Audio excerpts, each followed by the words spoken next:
তোমাদের প্রত্যেকটি বিষয়ে টিপস, সিলেবাস, সাজেশন ও নোটস পেতে অবশ্যই আমাদের চ্যানেলটি সাবস্ক্রাইব করে পাশের ঘন্টাটি অল সিলেক্ট করে রাখো। ওকে, তো তোমরা এই মুহূর্তে দেখছো অনস্ক্রিনে গৌড়বঙ্গ ইউনিভার্সিটি অর্থাৎ ইউনিভার্সিটি অফ গৌড়বঙ্গর 6 সেমিস্টারের তোমাদের যে লাস্ট মিনিট সাজেশন নিয়ে আলোচনা করছি এবং এই প্রশ্নগুলো আমরা যে প্রশ্নগুলো তোমাদের সামনে তুলে ধরছি এই প্রশ্নগুলো 100% গুরুত্বপূর্ণ। তাই অবশ্যই তোমরা এই সাজেশানটি দেখো। 2024-এ তোমরা এক্সাম দেবে GE2 যে পেপার রয়েছে বেঙ্গলি জেনারেল, তোমাদের 6 সেমিস্টারে যে বেঙ্গলি জেনারেল গৌড়বঙ্গ ইউনিভার্সিটির পণ্ডিত মশাই এবং নবান্ন এই দুটি অংশ থেকে অর্থাৎ উপন্যাস ও নাটক থেকে তোমাদের কিন্তু ফাইনাল এবং শেষ চূড়ান্ত প্রশ্ন নিয়ে আলোচনা করা হয়েছে এবং এই প্রশ্নের উত্তরগুলো প্রত্যেকটি প্রশ্নের উত্তরগুলো তোমরা যদি পেতে চাও অবশ্যই আমাদের টেলিগ্রামে যুক্ত হও এবং আমাদের চ্যানেলের ভিডিও ডেসক্রিপশন ফলো করো, সেখানে কিন্তু লিঙ্ক দেওয়া রয়েছে। এছাড়াও আমাদের প্লে লিস্ট রয়েছে, ঠিক আছে, তো তোমরা দেখে নেবে।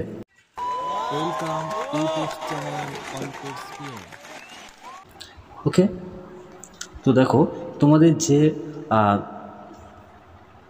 পণ্ডিত মশাই প্রথম থেকে শরৎচন্দ্র চট্টোপাধ্যায়, ঠিক আছে, যে বাংলা সাজেশান বেঙ্গলি সাজেশান 2024। ওকে, তোমরা ওয়েবসাইট দেখছো alltipspm.blogspot.com।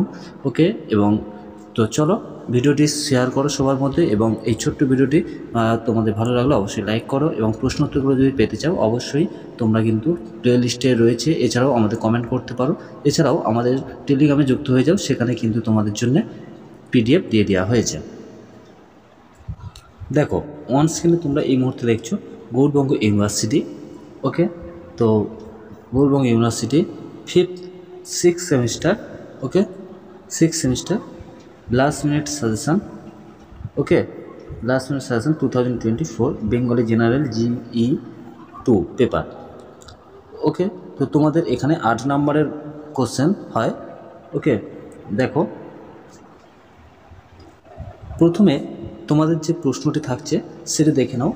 ওকে, 1 নম্বর প্রশ্নটা দেখো, পণ্ডিত মশাই উপন্যাসে গ্রাম বাংলার চিত্র বা সমাজ চিত্র যেটি ফুটে উঠেছে সেটি তোমাদের সংক্ষেপে লিখতে হবে। ওকে, তাহলে পণ্ডিত মশাই উপন্যাস, ঠিক আছে। এবার দ্বিতীয় প্রশ্ন, এই পণ্ডিত মশাই উপন্যাস থেকেই দেখো পণ্ডিত মশাই উপন্যাসের কাহিনী অবলম্বনে সার্থকতা কতটা, এই উপন্যাসের সার্থকতা সেটা তোমাকে লিখতে হবে এবং পণ্ডিত মশাই উপন্যাসের নায়ক ও নায়িকার চরিত্র ব্যাখ্যা করতে হবে। পণ্ডিত মশাই উপন্যাসে তোমাদের সংক্ষিপ্ত একটু বলে রাখি, পণ্ডিত মশাই শরৎচন্দ্র চট্টোপাধ্যায়ের লেখা উপন্যাস। উপন্যাসটির পটভূমি আর প্রকাশকালের মাঝে অবিচ্ছেদ্য এক ধরনের মিল রয়েছে। মূলত বলা যায় 1914 সালের সময় যখন বঙ্গদেশের সন্তানেরা মোটামুটি লেখাপড়া শিখে শহরমুখী হচ্ছে, সেই সময়টায় গ্রাম অঞ্চলের লেখা একটি উপন্যাস এই পণ্ডিত মশাই। পণ্ডিত মশাই নামটি শুনে উপন্যাসটির সম্বন্ধে আমরা কিছুটা অযথা কিছু আন্দাজ করবার চেষ্টা করলেও ভুল করা হবে, কারণ নামটি এসেছে মূলত উপন্যাসের একটি চরিত্র থেকে যার নাম বৃন্দাবন অধিকারী। বৈষ্ণব সম্প্রদায়ের বৃন্দাবন মূলত নিচু শ্রেণী মানুষের লেখাপড়ার নির্বৃত্তে তার নিজের খরচে নিজের গৃহে একটি পাঠশালা খুলে বসেন, যেটির জন্যে বাচ্চাদের পড়ালেখার সরঞ্জামের টাকা অবধি ধনী বৃন্দাবন দিত। দেশমাতৃকার জন্যে গভীর দায়িত্ববোধ সম্পন্ন এই স্বপ্রাণোদিত পণ্ডিত মশাই এর নামেই উপন্যাসের নাম হলেও উপন্যাসের প্রধান চরিত্র পঞ্চদর্শী কিশোরী কুসুম। তো এছাড়াও আমরা কিন্তু বিভিন্ন প্রশ্ন তোমাদের এই পণ্ডিত মশাই থেকে বিভিন্ন প্রশ্নের নোটস তোমাদের সামনে তুলে ধরেছি, ভিডিও রয়েছে, তোমরা প্লে লিস্টে দেখো। ওকে, এবার এছাড়াও তোমরা কিন্তু আমাদের টেলিগ্রামে যুক্ত হয়ে যাও, সেই টেলিগ্রামে PDFগুলো পেয়ে যাবে। এবারে দেখো পণ্ডিত মশাই থেকে এই কটি 3টি প্রশ্ন করলে যথেষ্ট এবং দেখো 4 নম্বর প্রশ্ন দেখো। ওকে, নবান্ন নাটকটির সার্থকতা বিচার করো, নবান্ন নাটক। ওকে, 5 নম্বর দেখো, নবান্ন নাটকের দুর্গতি ও প্রতিরোধের চিত্রটি তুলে ধরো। 6 নম্বর প্রশ্ন দেখো, পণ্ডিত মশাই উপন্যাসে বৃন্দাবন কিভাবে প্রধান চরিত্র হয়ে উঠেছিল ব্যাখ্যা করো।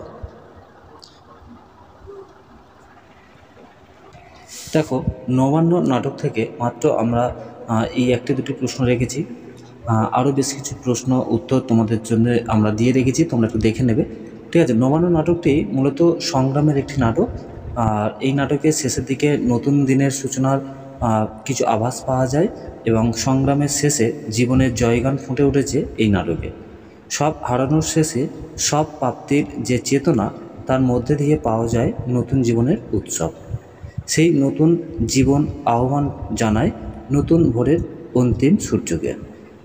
মানুষকে অনুপ্রাণিত উদ্দীপিত করার বার্তা দেওয়া হয়েছে এই নাটকে। নাটকের শেষ দিকে নবান্ন উৎসব পালন শুধুই উৎসব হয়ে থাকেনি, তা মানুষের মিলনক্ষেত্রে পরিণত হয়েছে এই নবান্ন নাটকে। নতুন করে বাঁচার আদর্শকে তুলে ধরা হয়েছে এই নবান্ন নাটকে।